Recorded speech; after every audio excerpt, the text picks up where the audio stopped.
Hi. Pawan Kalyan గారు ఏపీలో deputy CM, ఆయన పాలన మీకు ఎలా అనిపిస్తుంది? ఏపీలో పవన్ కళ్యాణ్ గారి పాలన సీఎంగా చూద్దాం అనుకుంటున్నాం, కానీ ఒక అభిమానిగా డిప్యూటీగా సీఎం తోటి మేము సరిపెట్టుకుంటున్నాం. అతని పాలన సూపర్.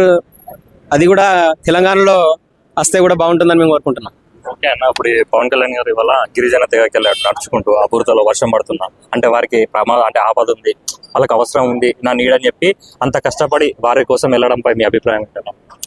అన్నం ఉడికిందా లేదా అనేది ఒక మెతుకుతో చెప్పొచ్చు. ఈరోజు పవన్ కళ్యాణ్ గారి పాలన ఈ ఒకటే కాదు, గత 100 ఉదాహరణలు తీసుకున్నా కూడా మనం చెప్పొచ్చు పవన్ కళ్యాణ్ గారి పాలన ఎలా ఉంటుందో. అదే విధంగా రాష్ట్ర ప్రజలు కూడా అదే తీర్పునిచ్చారు. అతను ఎక్కడ పోటీ చేసినా విపరీతంగా గెలిపించేశారు. పవన్ కళ్యాణ్ గారు నెక్స్ట్ సీఎం హోదాలో ఉంటారని మేము అనుకుంటున్నాం. ఓకే అన్న, పవన్ కళ్యాణ్ గారు మరి ఇప్పుడు కేంద్ర స్థాయిలో కూడా వెళ్ళే అవకాశం ఉందని కొంతమంది అంటున్నారు. ఎందుకంటే మన మహారాష్ట్రలో అతను ప్రచారం చేయడం వల్ల అక్కడ అన్ని స్థానాలు గెలిచాయి. సో అతని కేంద్రానికి కూడా రమ్మని ఆహ్వానిస్తున్నారంట. ఆయన కేంద్రానికి వెళ్తే బాగుంటుంది అంటున్నారా? స్టేట్లో మనతోనే వర్క్ చేస్తే బాగుంటుంది అనుకుంటున్నారా? పవన్ కళ్యాణ్ లాంటి పెద్ద స్టారు సెంట్రల్కి వెళ్తున్నారు. ఎందుకంటే చుట్టూ ఉన్న తెలంగాణ కానీ, ఆంధ్ర కానీ, కేరళ కానీ, తమిళనాడు కానీ అన్ని రాష్ట్రాల్లో ఆయనకున్న అభిమానులు, ఆయనకున్న పరిచయాలు అది చాలా విస్తృత స్థాయిలో ఉంది. అలాంటి వాళ్ళు మన దేశానికి చాలా అవసరం. అలాంటి వారిని మనం కేంద్రానికి పంపాల్సి ఉంటుంది. కొంతమంది ఏమంటారంటే ఆయన కేంద్ర స్థాయికి వెళ్తే పరిచయాలు పెరగడం ద్వారా రాష్ట్రానికి కూడా మేలు జరుగుతుంది, రాష్ట్రానికి కావాల్సిన అన్ని అతను అంటే నిలబడి తీసుకురాగలడు.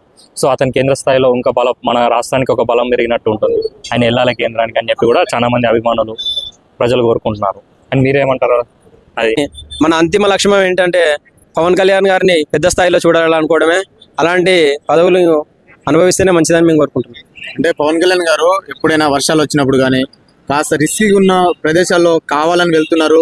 ఇంకొకటి నార్మల్ టైంలో వెళ్ళొచ్చు కదా, ఈ రోజు వర్షం ఉండే, ఈ రోజు ఎందుకు వెళ్ళాలి ఆ గ్రామానికి, వర్షం లేనప్పుడు వెళ్ళొచ్చు కదా అని ఒక టాక్ ఉంది, విమర్శిస్తున్నారు. అంటే ప్రజల దృష్టిలో ఆకట్టుకోవడం ఒక స్ట్రాటజీ అనుకోవచ్చా? ప్రజల దృష్టిని ఆకట్టుకోవడానికి అతను చాలా రకాల సినిమాలు తీయచ్చు, చాలా రకాలుగా ఆకట్టుకోవచ్చు. ఆయన ఖాళీ నడిస్తేనే ప్రజలు ఆకట్టుకోవడం కాదు, ప్రజలు ఆయన ఎప్పుడు నడుస్తాడు ఎప్పుడు చూద్దాం అన్నట్టుగానే ఉన్నారు. అలాంటిది ప్రత్యేకించి ప్రజలను ఆకట్టుకోవడానికి పవన్ కళ్యాణ్ గారికి ఇన్ని స్టంట్స్ అవసరం లేదు. పవన్ కళ్యాణ్ గారు నిజంగా ప్రజల కోసం పనిచేసే వ్యక్తి. అది ఈ రోజు కాదు, అది మనం పవన్ కళ్యాణ్ గారు ఏ రోజైతే రాజకీయాలకు వచ్చారో ఆ రోజు నుండే కామన్ ప్రొటెక్షన్ ఫోర్స్ నుండే మనం చూస్తున్నాం పవన్ కళ్యాణ్ గారి రాజకీయం, అతని వ్యక్తిత్వం.